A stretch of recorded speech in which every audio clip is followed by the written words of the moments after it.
Satu demi satu syarikat di Sabah ditutup sewaktu kerajaan GRS pimpinan Ketua Menteri Sabah Haji G. Nur berkuasa.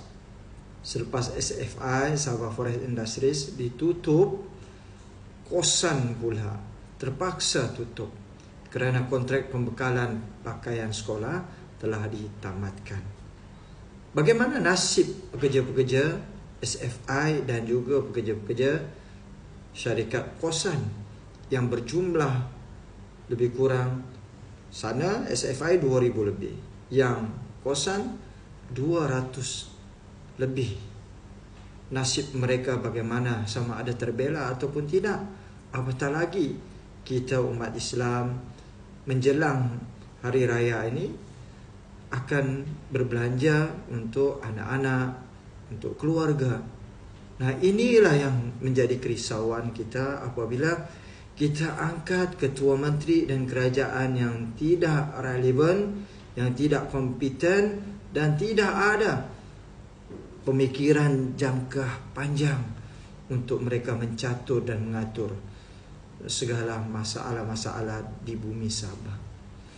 Kalau masalah kemudian awam pun dalam keadaan paling lemah dan buruk, apatah lagi masalah syarikat-syarikat yang ditutup ini. Jadi rakyat Sabah, kamu sudah nampakkah benda ini? Masih bagi peluang kepada Haji G dan juga GRS? Kalau kita bagi ruang dan peluang lagi kepada diorang 5 tahun, maka kita sebenarnya yang bersalah kena memberi peluang kepada golongan yang gagal dan lemah. Kita bersalah andainya Haji G dan GRS naik sebagai kerajaan kerana mereka telah menunjukkan kegagalan bukan kejayaan. Hanya lambang slogan Jata Sabah Maju Jaya, tetapi itu pun diorang gunakan peruntukan jutaan ringgit untuk mempromosikan Sabah Maju Jaya dan diberikan pula duit-duit, sediakan pejabat, media hanya untuk promosikan kerajaan Sabah itu sendiri. Buat malu kita rakyat Sabah. Dihabiskan duit rakyat untuk benda-benda yang tiada faedah. Cuba kamu sediakan duit ini kepada rakyat dalam bentuk dibagi pembangunan infranya, baiki jalannya, baiki bekalan elektrik, bekalan air. Ini yang sepatutnya diperhatikan, bukan menghabiskan duit untuk benda-benda yang tidak berfaedah.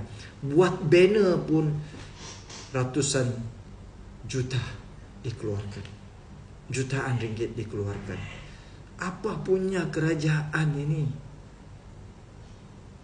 Jawablah Haji G. Kenapa berdiam diri saja? Kamu temberang sana sini. Kamu cakap bagi rakyat pembangunan bilion-bilion, bawa masuk pelabur bilion-bilion. Betul ke tidak betul kamu ni? Ha?